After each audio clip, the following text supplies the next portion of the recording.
Well, even though it's been in the Indian market for well over 4 years, the Fortuner still continues to be a big sales success for Toyota, and not without reason. Few other cars can match its off-roading abilities, its 7-seater capacity, along with Toyota's solid, no-nonsense and reliable reputation. Well, Toyota have just updated the car with an all-new 4x4 system in the top-end version of the car, so let's figure out how good it actually is.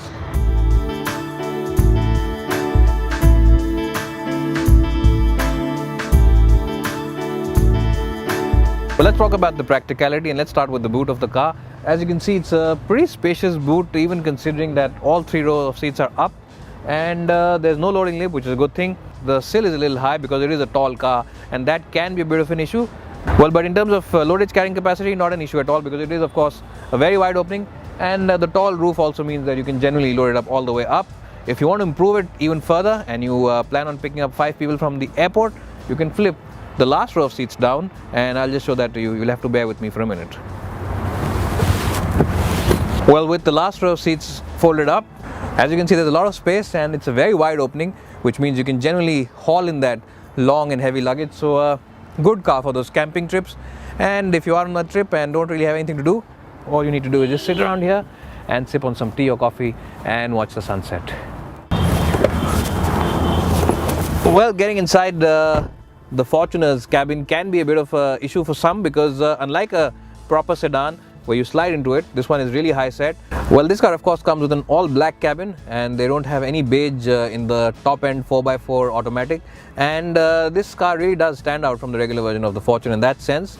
Well, in terms of storage capacity, this car really comes loaded. You get of course this big box over here where you can keep a lot of stuff. You get a couple of holders over here for your wallet as well as your cell phone. There's also bottle holders which can generally hold those big bottles in. The only small downside is that the glove box is really tiny. Well, the leather seats inside the cabin also have white stitching on the corners, and that really shows you how much attention to detail Toyota has paid to the interiors of this car. Well, if you've been inside an Innova, then this cabin feels very familiar, because the air vents are very similar, so are the gauges, but of course quality is better than the Innovas. Well, in terms of equipment, the Fortuner gets navigation, which is also voice enabled, automatic climate control, rear air conditioning, traction control, along with cruise control, and automatic headlamps, which also get a wash function. In terms of practicality, you also get cup holders for both the driver as well as the front passenger. Well, getting inside is a bit of an issue, because these are of course high set seats, but once you're in them, they are a very comfortable place to be in. Of course, to enhance comfort, you get these AC vents at the back, which improve your comfort level. What also adds to the comfort at the back is the fact that the transmission tunnel isn't very tall, so whoever is sitting in the middle always has place to stretch his feet at. And also you can move these seats forwards or backwards depending who's sitting at the back. Well, now let's get in the last row of seats and see how good they really are. Well, unlike a lot of other 7-seater SUVs where you have the last 2 seats only for kids, this car comes with seats which can generally sit passengers at the back. You can see headroom is just about adequate, and legroom is decent as well. It's not bad at all. What adds to the comfort at the back, of course, is the fact that you get these AC vents at the back, so really a good place in the last row of the Fortuner seats. Well, so here I am now driving the new Fortuner, and if you are driving this car in the city, you can immediately make out that it is a huge car. Well, the good thing about the Fortuner is of course these high set seats. You get a solid view of the road ahead, and you really do look down on other motorists. And of course this high set seats gives you a very solid sense of purpose when you are sitting here.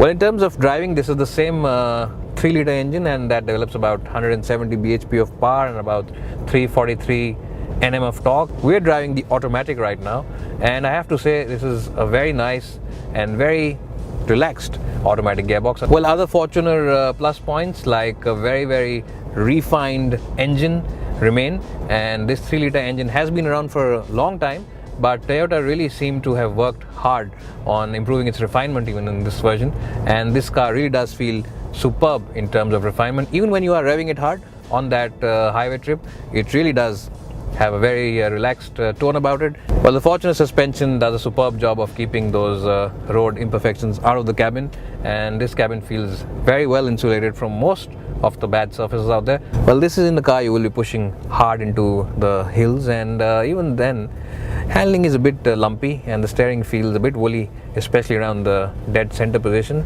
Well, this car of course comes with a 5-speed automatic gearbox, and it really does help in terms of the ease of driving this car. And with all that bulk around and with those huge proportions, it does make this Fortuner slightly easier to drive because you don't have to keep shifting gears all the time. You also get these low and high ratios to choose from. So if you are stuck in a mucky situation, all you need to do is of course throw it into the low range, and the Fortuner with this low range gearbox along with those big and chunky tires on the outside will get the job done. And on the plus side, Toyota claims a fuel efficiency figure of 12.55, and going by our experiences with other Toyota cars, that's a figure which seems pretty close to achievable.